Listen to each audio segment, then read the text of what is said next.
Fala galera do Bora falar de futebol. Hoje, domingo sem Flamengo, e o Bora falar de futebol vem falar um pouquinho do que tá rolando, do esporte. O Fortaleza ontem perdeu a final da Sul-Americana para a LDU.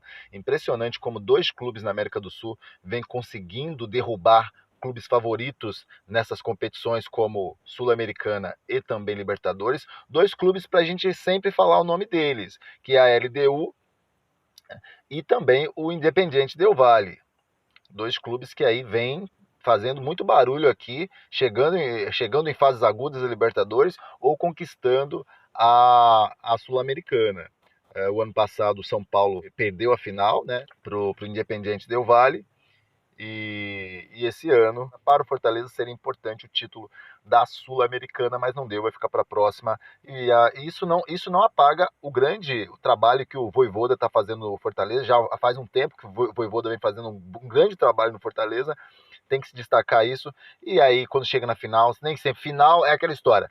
Final você se ganha, final você não joga, final você ganha.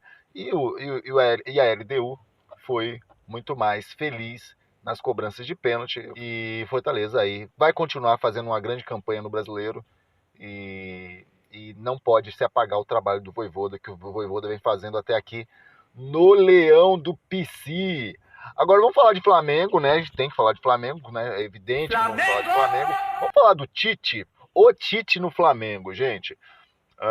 O Tite, 3 jogos, 2 vitórias, 1 derrota, sendo que a última derrota para o Grêmio poderia ter sido evitada. Essa derrota para o Grêmio, o Flamengo estava vencendo por 1-0, não estava jogando super futebol, mas estava vencendo por 1-0, uma jogada lá que houve um erro na saída de bola com o Bruno Henrique, isso fez com que o Grêmio fizesse o gol de empate, voltou para o jogo, e aí jogando em casa, aí o Flamengo voltou a cometer alguns erros que cometiam na época do Sampaoli, e o Tite, que acabou de chegar, não foi capaz de corrigir nesse início de trabalho. Acho que tem 2 pontos para o Flamengo do Tite, principalmente falando do Tite. O Tite, eu vejo muita gente defendendo os trabalhos do Tite. É o que eu bato na tecla. Eu quero o Tite do Corinthians, mesmo que o Tite do Corinthians seja retranqueiro. Porque o título do Corinthians, o Tite do Corinthians retranqueiro conquistou coisas importantes, foi campeão de coisas importantes. Então, eu prefiro no Flamengo que seja aquele Tite do Corinthians, que seja um time que jogue de forma conservadora, que seja, se preocupando muito com a questão defensiva, mas um time que vença, um time que seja campeão. Eu prefiro esse Tite. Imaginar um Tite que vai fazer pressão alta, que vai jogar um futebol parecido com o Flamengo do Jorge Jesus. Imaginar isso é muita loucura. E todo mundo tem o direito de imaginar. Cada um imagina o que quiser. Mas é muita loucura. Porque o melhor Tite foi aquele Tite do Corinthians, que tinha um time, que era um time que tinha Ralf, que tinha Paulinho, que conseguiam fazer as duas coisas, as duas funções, principalmente o Paulinho. O Paulinho conseguia pisar na área e também ajudar muito na marcação. E um time todo encaixado, né? Com Sheik, com Romarinho, com depois também o time de 2015 também. O Tite conseguiu jogar um pouco mais, o time de 2015 atacava um pouco mais, mas ainda assim é um time que tem a primícia, é um treinador que tem a primícia de se defender bem primeiro e depois atacar.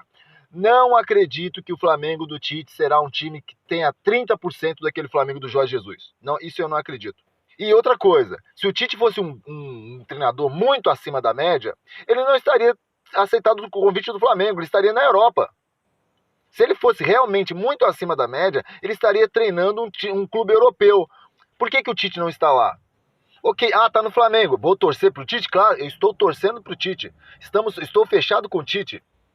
Tá? Inclusive vamos falar sobre o Tite, a gente vem sempre falando sobre o Tite no canal Papo Flamengo, inclusive tem live hoje no canal Papo Flamengo, vou deixar o link aqui na descrição da live do canal Papo Flamengo que a gente vai fazer mais tarde. Voltando ao assunto Tite, vamos torcer muito para o Tite, contudo, porém sabemos que o Tite não é tudo isso. Se ele fosse um excelente treinador, não estaria no Brasil, como os jogadores, né? O jogador brota aqui e já vai para a Europa, porque a Europa vê valor nesse atleta. Com treinadores é a mesma coisa. Se o treinador ele é muito acima da média, ele não estaria aqui. Isso vale para o Tite, isso vale até para o Abel Ferreira mesmo. Tá? O Jorge Jesus, quando ele brilhou no Flamengo em 2019, chamou a atenção do Benfica. Porque foi um grande Flamengo, foi um Flamengo espetacular aquele Flamengo. Aquele futebol do Flamengo do Jorge Jesus chama a atenção da Europa. O futebol que o próprio Abel Ferreira apresenta no Palmeiras e o futebol que o Tite apresentou no Corinthians, nos melhores momentos do Tite, não foi suficiente para chamar a atenção da Europa.